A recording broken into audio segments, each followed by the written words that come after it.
The film is entitled Farming, and farming was a name given by British social workers to a practice that occurred in Britain after the Second World War, whereby the Nigerian immigrants coming to Britain, they were perceived as an expedient labour force. What they would do whilst they were working and studying, they would foster or farm their children out to white working class families en masse, up to tens of thousands all over the country. And the idea was that once they'd completed their studies and made enough money, they would return back home with their children to rebuild their life. And I, Adewale, was a child that was farmed at 6 weeks old to a white couple in the southeast of England, an area called Tilbury, and the film follows my journey through that process.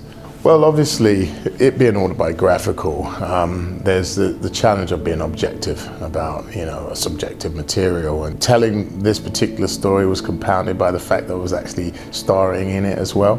I played my father, and again, that was a very surreal experience because it both literally and metaphorically allowed me to stand in his shoes and look at myself from his point of view, and also have empathy for him at the same time. And it was hugely cathartic and rewarding in that sense, but it's very difficult to wear so many hats while so many emotions are going through you at the same time. I surrounded myself with real expertise that was seasoned, so who I trusted to have an objectivity about my subjective material. There were things that needed to come out.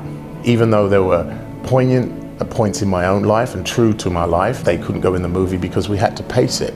And so those are challenging decisions that you make in the editing, in the post, and even in the shooting. And ultimately it's about just being brave and really just being able to have a brutal objectivity about your own subjectivity. And that's a challenge and a skill that you can only really achieve by having a good support team around you. Even though the film occurred, 40, 50 years ago, there are still many of the themes are relevant today. The film touches on identity, on the impacts of racism, and the immigrant population in Britain has always been really existed in a state of tolerance as opposed to acceptance. Farming raises those issues, but ultimately there are universal themes about this film. It's ultimately a love story and a story of hope. It's about a coming-of-age story of a young man who's triumphing over adversity. And these are things that anybody can relate to, and often you see films like this and they take you through the labyrinth of suffering, but there's not the hope, there's not the way out, and this film offers that in the form of education in a very credible way that the younger generation could understand.